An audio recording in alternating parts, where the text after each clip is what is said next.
Hi guys, Twig Brother Astrology here. It is Sunday the 24th of February, so the last Sunday in February, the end of the last full week in February. Gwildwy St David's Day next Friday, March the 1st. The daffodils are out already here.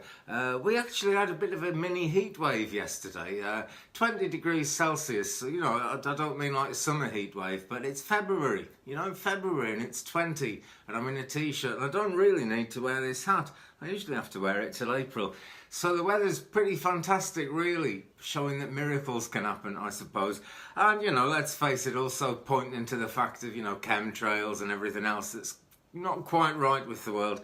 And it's making me wonder, can I grow vegetables this year? But never mind, the moon is in Scorpio as we speak. She's been there since yesterday afternoon, 15:55 UTC. UK time at the moment is UTC. So 8 hours behind that Pacific, 5 hours behind that Eastern. 21:19 tomorrow, Monday the 25th. The moon is going to enter Sagittarius. And then we get an opening up of things. Scorpio is pretty open in my opinion, actually. We do get a fair bit of it's one thing or the other, as I'm always saying. But generally speaking, Scorpios are not totally closed down to having a good time, and there can be a lot of fun around that. It can also be, a little bit there's anger tends to fly about. That's the word, anger tends to fly about. It might not. We get into Sagittarius, though, things open up.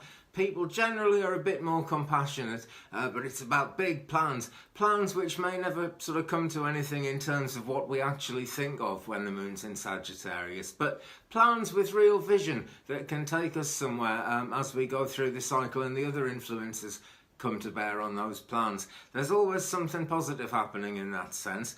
The next day, Tuesday the 26th, we've got half moon. Moon still in Sagittarius, and half moon, 50% full, third quarter comes in 11:27 a.m. UTC. Much earlier than that in the States and Canada. And actually, I think that's only just into Wednesday the 27th in New Zealand. I'm trying to get up with the New Zealand times, you see. All that whole thing from Monday to Wednesday, Sagittarius moon, open, big plans, possibly people springing back a bit from things as well, so it can be a bit stop-go. And then on Thursday, the 28th of February, the very last day of February, February actually goes out in a sign of Capricorn. So more formal, more strict, more exacting. People demand things to be done properly, expect a lot of each other, and we can expect a lot of ourselves as well. So do watch out for that. But if you feel strong, if you feel sure about something, no harm in going ahead with that. Okay, now then, in terms of the background to things, which is actually pretty close to the foreground really, but there's always something going on in astrology. It's a pretty quiet week ahead, to be honest, but there are two aspects going to happen that are worth mentioning. On Wednesday, February the 27th, just after third quarter has begun, the Sun is going to sextile Mars. That's really quite a positive alignment. Mars always carries with it the possibility of anger issues building up, that kind of thing. So do have something constructive to do. But it actually looks very, very positive.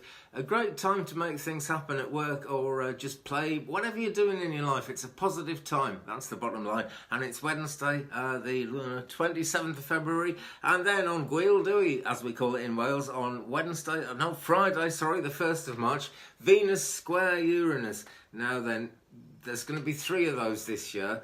And this is the first one, basically. Repeated conflicts starting from about now between people wanting security and needing to be out there actually exercising freedom. And that is a classic human thing, isn't it? Do we want to be close to somebody in particular? Do we want to be in the love of our family? Do we want to create a family? We've all got to know, maybe we don't want that, maybe that's not appropriate, but we've all got to know roughly what we want in terms of that. This kind of alignment begins to make it more obvious, more something we can understand about ourselves, really, increasing our self-knowledge, and that's the good thing about it. But as I say, there are going to be 3 of those this year, so you may find that the next one kind of relates back to this one, and so forth and so on. Okay, just one more thing to mention about next week, and it's actually happening already. It's Mercury retrograde 2019, the very first one. It's actually the retrograde time is going to be Tuesday the 5th of March, but we are into the pre-shadow now, and we've been in it since last Tuesday, so it's quite a while now.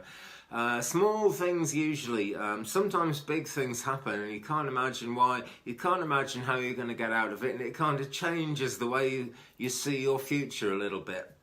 I'll give you for example, if you will.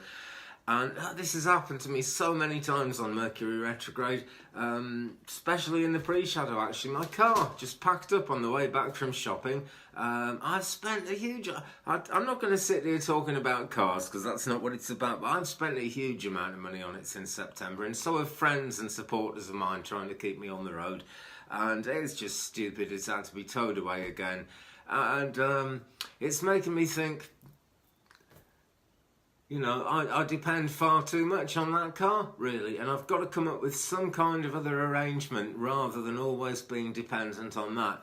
More than that, I don't know, and I'm going to be looking and listening throughout the Mercury retrograde period, because I feel positive about that, because it's going to show me the way I can stop this constant car crap happening, excuse me, but you know, that's what it is. Anyway, right, so we're well and truly into the pre-shadow to Mercury retrograde. I wouldn't be expecting things to make too much sense just yet, but whatever you do, bear in mind that eventually they will. Probably sometime in the post-shadow when we actually get past it, and that goes on until the 16th of April. But it's only the really heavy time of Mercury retrograde, shall we say Mercury retrograde proper, from Tuesday the 5th of March to Thursday the 28th of March, 1 month from later this week, so nearly a month of it.